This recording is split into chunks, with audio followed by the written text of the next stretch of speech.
आपने जितना चीज बताया है बहुत अच्छा बताया है। जी जी ये जिसे आपने नाद आपको सुनाई देता है, जी जी गुरु जी। तो ये भी मतलब कि मन को शांत करने का एक आधार है। जी गुरु जी। और जो आपको जो चक्र में जो मतलब आपको बिंदु दिखाई देता है, जो प्रकाश दिखाई देता है, जो ज्योति दिखाई देती है, जी ये भी मतलब कि आधार है मन को शांत करने के लिए। जी गुरु जी। जो आप सांसों का जो आप अनुभव कर पा रहे हैं एकदम सूक्ष्म में, जी ये गुरु जी। भी एक आधार है। जी गुरु जी। देखिए, इसी स्वर योग, कोई इसी को स्वर योग बोलता है, कोई इसको विपස්සना बोलता है। यह एक विधि है। हाँ जी बिल्कुल जो जी। आपको प्रकाश दिखाई देता है उसको बोलते हैं मतलब कि बिंदु योग, वो भी एक विधि है। जी गुरु जी। जो नाद सुनाई देता है वह भी एक विधि है। जी गुरु जी। तो ये अच्छी विधि है, क्योंकि हम्म। बिना इसके जाने, बिना इसके आधार लिए हमारा जो मन है वो शांत नहीं होगा। हाँ जी। जैसे एक बच्चा होता है, अगर वो रो रहा है तो उसके लिए कुछ खिलौना दिया जाता है हाँ जी तो गुरु वो जी। शांत हो जाता है। जी गुरु जी।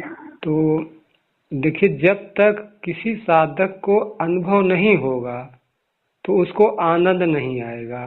साधना में अगर ये सब अनुभव होते हैं तभी मतलब कि साधक आगे बढ़ने का प्रयास करता है। लेकिन हमारा लक्ष्य मात्र इन्हीं में फंसे नहीं रहना है। ये हाँ जी अनुभव उसमें। आपको हो गए हैं, अब ये अनुभव आपको हमेशा रहेंगे। ऐसी बात नहीं है कि आपके अनुभव चले जाएंगे। जी हाँ, जब आप साधना में बैठेंगे तो ये अनुभव आपको होंगे। लेकिन एक अब आपकी सबसे मेन बात है समाधि अवस्था।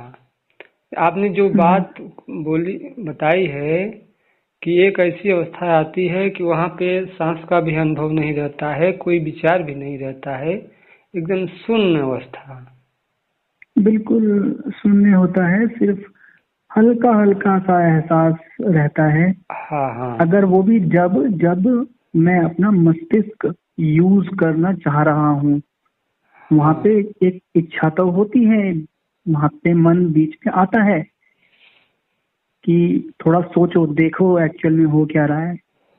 तो लेकिन पर वो वो अवस्था देखिए तब आएगी जब तक मन में हल्का सा मतलब विचार है।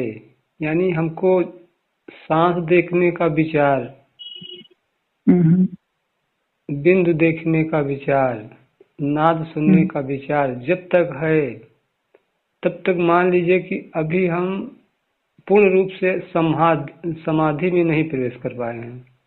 हाँ जी वो एकदम जब समाधि अवस्था आती है ना, तो इस सब कुछ का पता ही नहीं चलता है। सब बिल्कुल मतलब नहीं पता कहते हैं लग। ना कि मन उसी में, मन के ही द्वारा तो हम नाद ज्योत बिंदु देख रहे हैं। जी जब मन मतलब कि जब एकदम चैतन्य में एकदम विलीन हो गया, जैसे नमक की डली सागर में गई तो सागर ही हो गई। अब देखिए, जी। हम नाद बिंद ज्योत और स्वर को अगर देख रहे हैं तो यहाँ द्वैत भाव है। हाँ देख तो रहे हैं हम। हाँ, एक दिखाई दे रहा है, एक देखने वाला, दो हुआ ना। देखने वाला ही नहीं रहता है गुरु जी। हाँ, आप ऐसी अवस्था में पहुंच जाइए। हाँ, एक विधि है कि जिसे नाद को सुनते सुनते मतलब सुनना ही बंद हो जाता है, फिर आप एकदम उसी में विलीन हो जाएंगे। एक अवस्था ऐसी भी आती है, आप इस रास्ते से एग्जैक्टली भी जा सकते हैं। एग्जैक्टली गुरु जी, मैं यही कहना चाह रहा हूँ गुरु जी। यही मैं बोलना चाह रहा था कि ये किसी भी मार्ग से जाए वो अंतिम जो आता है वो स्थिति वही आती है कि कोई साउंड भी नहीं सुनाई देता। उस वक्त कुछ भी नहीं होता है, ना साउंड का पता है, ना ऊर्जा घूम रही है, कुछ नहीं होता। सिर्फ यही होता है कि हाँ अच्छा ऐसा तो कई बार हो गया है। ऐसा नहीं है कि एक दो बार हुआ है, कई बार होता है। जब भी बैठता हूँ तो नॉर्मल, अभी नॉर्मल मुझको नहीं बोलना चाहिए, बहुत ही गलत वर्ड मैं यूज कर रहा हूँ ये। बस जो भी है कृपा है। वो होता है गुरुजी, वो स्थिति बनती है वो उस तरह कैसे। पर वही है, अब इसमें गुरुजी मैं मतलब अभी मेरा मन ही बोल रहा है कि अभी आगे कैसे जाएं। हालांकि इस स्थिति में जो भी है आनंद की अनुभूति तो गुरुजी परम ही होती है। देखिए, आप अब आगे आगे पीछे कुछ नहीं जाना है, आप एकदम सही जगह पे हैं। बस आप जिस चीज में अगर आप उसका आनंद लेना चाहते हैं तो आप उसको देखने का आनंद लीजिए। अगर उसको नहीं देखना चाहते हैं, यानी कि आप नाद ज्योत बिंदु नहीं देखना चाहते हैं, तो आप उसको मतलब कि छोड़ के आप अपने होनेपन में आ जाइए। होनेपन का मतलब है कि एक बोध बना रहे कि मैं हूँ। ठीक, आप प्रयास मत कीजिए। अगर स्वर चलता है हल्की हल्की तो चलने दीजिए, नाद आपको सुनाई देता है चलने दीजिए, कोई बात नहीं है। आप उसको देखने का प्रयास मत कीजिए, आप अपने होनेपन में आ जाइए। जो आपका वो शरीर का होनापन नहीं, आपके चेतनता का होनापन, बस उसी में बने रहिए। अगर ये आप सोने के पहले 5 मिनट या 10 मिनट या जागने के तुरंत बाद अगर ये अभ्यास अगर आप प्रतिदिन करेंगे, आप अलग से बैठने का प्रयास मत कीजिए। जब आपको सोने का समय हो तो आप बिस्तर पे भोजन वोजन करके अब आप अपने बिस्तर पे आप बैठ जाइए। 10 मिनट 5 मिनट आप ध्यान अवस्था में बैठे रहिए, अपने होनेपन में जाने का प्रयास कीजिए।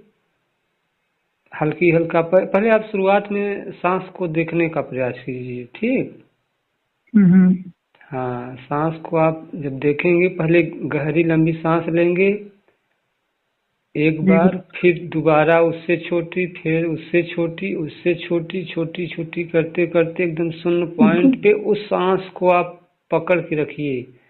सांस को पकड़ने का मतलब है कि आप अपने मन को पकड़ेंगे। हाँ, तब आपको स्वतः ही मतलब कि अपने होने का एहसास होने लगेगा कि मेरी असलियत क्या है। ये शरीर हमारा असलियत नहीं है। असलियत तो बस ध्यान में ही अनुभव होता है कि मैं हूँ। जैसे लोग मैं हूँ कह रहे हैं ना, आत्मा आत्मा कह रहे हैं, ब्रह्म ब्रह्म, तो वो जो ब्रह्म है, जो परमात्मा है, वो सबके अंतःकरणों में मैं हूँ के रूप में अपने आप को अभिव्यक्त कर रहा है, यानी प्रकट है। हाँ, तो अच्छी साधना है आपकी। अब आगे न जाना है न पीछे जाना है, बस इसी में क्या कहती, अपने आप में रहना है। अगर ये अभ्यास सुबह शाम हम लोग करेंगे, हमारा तो मतलब ये देखिए, इसमें ये नहीं कहना चाहिए कि अब मुझे ज्ञान हो गया है, हम नहीं करेंगे। जितना ही करेंगे उतना ही आप आनंद का अनुभव करेंगे। नहीं, और आपका जीवन, मैं तो ये मानता ही नहीं हूँ कि ये मैं कर रहा हूँ। जहाँ मैं आ गया वहीं सारी गड़बड़ हो जाती है। मैं तो कर ही नहीं रहा हूँ, ये हो रहा है, सिर्फ मैं तो देख ही रहा हूँ, बस मैं तो कहीं है ही नहीं। देखिए, यहाँ मैं का भी दो अर्थ होता है। ठीक, एक शरीर भाव से मैं होता है कि मैं गोरा हूँ, मैं छोटा हूँ, मैं काला हूँ, मैं बड़ा हूँ। एक होता है अहम भाव, जैसे मैं धनी हूँ, मैं ज्ञानी हूँ। एक मैं और होता है कि मैं आत्मा हूँ, मैं शुद्ध चेतन स्वरूप आत्मा हूँ। वो जो मैं है ना तीसरे लेवल का, वो उसमें अहंकार नहीं होता है। आप किसी से नहीं कहेंगे कि मैं शुद्ध चेतन स्वरूप आत्मा हूँ। आपको वो बोध रहेगा, वो अंतस में बोध रहेगा, उसमें कहने की जरूरत नहीं पड़ेगी। आपसे जो गुरुजी, मैं क्षमा चाहता हूँ बीच में रोकी, पर जब हम गुरुजी ऐसा बोलते हैं तो वो भी हम अपने मन को ही तो बोल रहे हैं, ये समझने के लिए। हाँ हाँ, आप सही कह रहे हैं, बोल तो मन ही से रहे हैं समझने के लिए। हाँ जी, लेकिन एक समय ऐसा आएगा, अभी जैसे हम आप वार्तालाप कर रहे हैं, तो हमने मान लीजिए बोला कि मैं आत्मा हूँ, तो बोला तो मन ही बोला, लेकिन अच्छा ही बताइए, जब आप एकदम गहरे में, जब बिना शब्द के जब आप अपने आप को अनुभव करते हैं, तो इसमें आप बोलते थोड़ी हैं कि मैं आत्मा हूँ। एक वो तो बोध बना रहता है ना अपने होनेपन का। देखिए, समझाने के लिए कुछ हाँ शब्द तो देना पड़ता है ना। हाँ, यहाँ पे शब्द तो देना पड़ेगा, वरना इसको बस वही बात। एक्सप्लेन करने का कोई तरीका नहीं है। हाँ, जब शब्द नहीं रहेगा तो अच्छा कैसे हम बातें करेंगे। आपने बात करना चालू किया मेरे से, तो शब्द तो चाहिए था ना। अगर हम निशब्द हो जाएंगे तो मान लीजिए आप फोन हमारे से आपने किया, हम निशब्द हो जाएं, यानी मौन हो अब जाएं, तो आप फिर कैसे वार्तालाप होगी। मुझको तो बहुत अच्छा लगता है कि कोई मिले, इस तरह की बातें हो। अब अब कोई भी नहीं होता है, अब किससे इस तरह की बातें करें, किसको समझ में ही नहीं आएगा, तो वही आपकी है। जो अवस्था है, जो आप पकड़ पा रहे हैं, आपने वीडियो देखा मेरी, तो शायद आपको समझ में आ गया होगा। एक वीडियो देखा गुरुजी अभी, अच्छा। एक ही वीडियो देखा था, दिन में देखा था मैंने, और शायद कमेंट किया था गुरुजी आपसे बात हो सकती है, तो आपने अच्छा, वो उसमें लंबा। वो वीडियो देखा था आपका, चैतन्य में कैसे स्थित हूँ। हाँ हाँ हाँ, जो अभी हाल ही में आपने डाला है, अच्छा। वो उसमें मैंने कमेंट किया था। हाँ हाँ हाँ, कमेंट आया था तो और नंबर मैं दे दिया। अब देखिए, जो असली शिक्षा देने वाले हैं उनके सब्सक्राइबर इतने कम हैं, हो जो गया। एक्चुअल में दिशा दे सकते हैं साधकों को। क्योंकि यहाँ पे तो डर फैलाया जाता है हम्म। कि ध्यान में ये हो जाएगा, वो हो जाएगा, कुंडली अवेकनिंग हो जाएगी तो ऐसा हो जाएगा, ऐसा हो जाएगा। तो ये तो बहुत गलत काम हो रहा है। हम्म। क्योंकि साधना का तो असली मकसद ही यही है कि डर, सबसे पहले तो साहस ही होना चाहिए, क्योंकि साहस का ही खरा सारा खेल है इसमें। साहस नहीं है तो फिर कुछ नहीं होगा इसमें, क्योंकि वहां तो आप समुंदर में उतर रहे हैं। हाँ, और क्या। देखिए, ये साधना में अनुभव होते हैं, अनुभव से डरना नहीं चाहिए। और लोग डरते हैं, ज्ञान नहीं है। ज्ञान और ध्यान, इसीलिए मैंने बताया शुरू में कि ज्ञान और ध्यान दोनों चाहिए। जैसे मान लीजिए, कभी किसी को डर लगने लगता है, कहते हैं वो सामने मतलब कि हमको भूत दिखाई दिया, प्रेत दिखा। अब भूत प्रेत क्या दिखाई देगा, अब ज्ञान नहीं है। वो एक अनुभव है, परछाई है। अवचेतन मन में आंख बंद करेंगे तो अनेक प्रकार की आकृतियां दिखाई देती हैं। आकाश दिखाई देगा, कभी कभी सूर्य दिखाई देगा। मन को तो आप, ये दिमाग तो ऐसी चीज है, ऐसा इमेजिनेशन करता है, इसको तो अपने हिसाब से कुछ भी बना सकता है। सामने हाथी बना देगा, वो हाथी सोचोगे हाथी बना देगा, होगा नहीं सामने, वो बना देगा। मान लीजिए मेरा शरीर है, हमारा शरीर दफना दिया गया, पांच तत्व में विलीन हो गया। अब जो सूक्ष्म जी। शरीर है वो, अब फिर मेरा सूक्ष्म शरीर कपड़ा कहाँ पहनने जाएगा। वो तो ऊर्जा तो हो सकती है, ऊर्जा तो एक बार को मान सकते हैं हाँ कि हाँ। संगठित हो गई है ऊर्जा। क्योंकि वो जो हमारा सूक्ष्म शरीर होता है वो तो बाहर निकल ही सकता है, जो ऊर्जा घूमती है वो तो बाहर निकल ही सकता है एक पॉइंट पे, जब वो कंसंट्रेट हो जाती है। हम्म। तो वो तो है, वो तो हो सकता है। बट शरीर तो, वो भी कपड़े पहने हुए। वो देखिए, ऐसा मतलब एक झलक आता है, जिससे मतलब कि छाया हाँ हाँ ऐसा होता है। अब वो एकदम से, अगर सेम का सेम कपड़ा अगर पहनना देख रही है ना, तो इसमें क्या होता है ना कि ध्यान अवस्था में कोई बैठा है और झपकी लग गई ना, तो सपना भी आ जाता है। हाँ हाँ। जिसको हम देखे सुने हैं ना, उसी का सपना है। समझ लोग नहीं पाते हैं कि वो सोच रहे हैं कि हम तो हम्म, ध्यान बैठे थे, लेकिन वहीं हल्की सी झपकी लगी कि वो मतलब कि सपना का रूप ले लेता है। हाँ हाँ। हाँ। होश देखिए, सुसुप्ति और ध्यान, मतलब समाधि ध्यान में एक ही अर्थ है कि सुसुप्ति में हम मतलब कि पता नहीं चलता है, ठीक।